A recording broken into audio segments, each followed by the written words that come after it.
Ambati Silks, Kanchivaram Saree Store, now in Vijayawada. Exclusive Pattu Sarees, Salwas and Lehengas.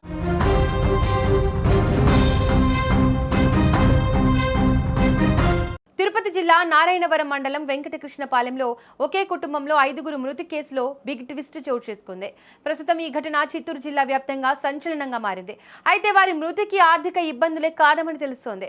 వివిధ యాప్లు, credit కార్డుల్లో భారీగా అప్పులు చేసిన మోహన్ అవి తీర్చలేక నానా ఇబ్బందులు పడ్డాడు. పైగా వారి వేధింపు ఓ పక్క విషయం బయటకు వస్తే పరువు పోతుందనే భయంతో మరోపక్క మోహన్ ను వెంటాడాయి. ఈ నేపథ్యంలో ఇంట్లో తల్లి భార్యను చంపిన మోహన్ రైలు కింద పడే క్రమంలో అతన్ని కాపాడబోయే ఇద్దరు పిల్లలు కూడా చనిపోయి ఉండవచ్చనే కోణంలో పోలీసులు దర్యాప్తు చేస్తున్నారు.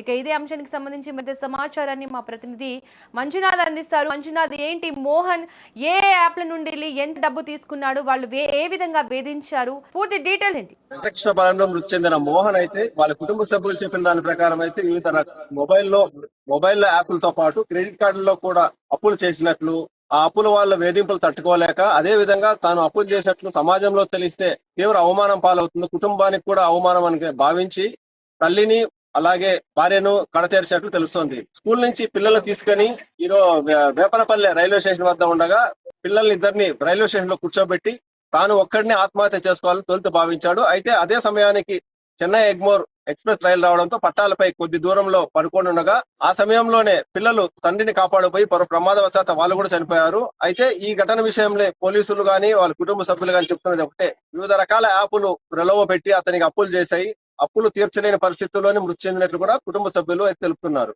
ఇద్దరు పిల్లల్ని కూడా తండ్రిని కాపాడబోయి వాళ్ళు చనిపోయినట్లుగా తెలుస్తోంది. అయితే పోలీసుల దర్యాప్తులో ఏం తేలింది? పోలీసులు ఇప్పటికైతే దర్యాప్తు చేస్తున్నామని చెప్తున్నారు కానీ పూర్తి వివరాలు అయితే తెలపలేదు.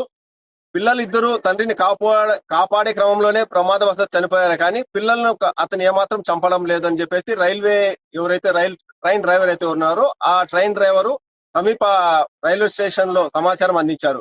ఈ మేరకే రైల్వే పోలీసులు కూడా కేసు నమోదు చేసినట్టు తెలుస్తోంది. మంజునాథ్, ఇక స్థానిక ప్రజలు కానీ వాళ్ళ కుటుంబ సభ్యులు కానీ ఏం చెప్తున్నారు? వాళ్ళకి ముందు నుంచే ఈ ఆర్థిక ఇబ్బందులు ఉన్నాయా? మోహన్ కుటుంబ సభ్యులు చాలా అన్యోన్యంగా ఉంటారని, తల్లి అలాగే మోహన్ భార్య తల్లి కూతుర్ల మాదిరి, అలాగే మోహన్ అతని భార్య ఇద్దరు కూడా చాలా అన్యోన్యంగా ఉంటారని చెప్పి ఎప్పుడు కూడా ఒక్కరోజు కూడా గొడవ పడిన సందర్భాలు అయితే లేవని గ్రామస్తులు గాని కుటుంబ సభ్యులు గాని తెలుపుతున్నారు. మోహన్ దేనికి అప్పు చేస్తాడో, అసలు అప్పుల వల్ల చనిపోయాడో లేదో అన్న క్లారిటీ కూడా కుటుంబ సభ్యులు అయితే ప్రస్తుతానికి ఇవ్వలేకపోతున్నారు. 2 నెలల క్రితమే తాజాగా సిమెంట్, స్టీల్ దుకాణం పెట్టి వ్యాపారం చేసి వ్యాపారం కూడా సజావుగా జరుగుతోంది అని చెప్పేసి కుటుంబ సభ్యులు అయితే ప్రస్తుతానికి తెలుపుతున్నారు. మోహన్ ఇంకా కుటుంబ నేపథ్యం గురించి ఏమైనా వివరాలు బయటకు వచ్చాయా? మోహన్ కుటుంబం చిన్నప్పటి నుంచి తండ్రి సెంట్రల్ రైల్వేలో ఉద్యోగం చేస్తూ రిటైర్డ్ అయ్యారు.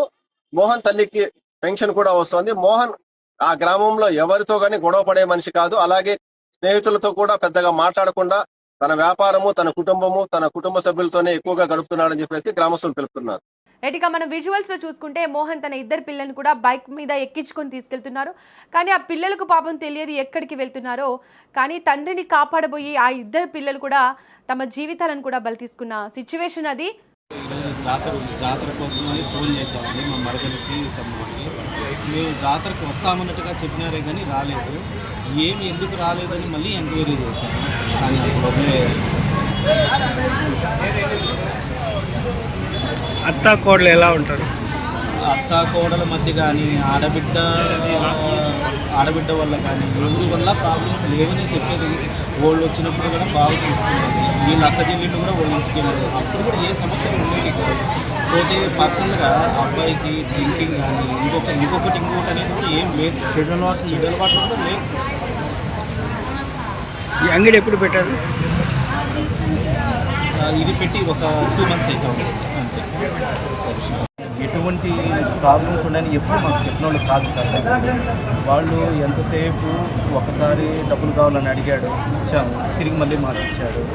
చాలా మాటలు ఫ్యామిలీతో రమ్మన్నా వచ్చేది అన్నీ బాగున్నాయి కానీ ఎప్పుడు కూడా మాకు మా ఇంట్లో గొడవలు ఉన్నాయని కానీ ఫైనాన్షియల్ ప్రాబ్లమ్స్ ఉన్నాయని కానీ ఏమనేది మాకు చెప్పిన మాకు తెలియదు. ఈవెన్ మా బిడ్డ కూడా మాకు చెప్పింది. మాకు పక్కింటి వాళ్ళు మా మరదల ఫోన్ నెంబర్ ఉంటే 3 గంటల సమయంలో ఈ విధంగా వాళ్ళ ఇద్దరు చనిపోయిండారని చెప్తే మేము పరిగెత్తాం.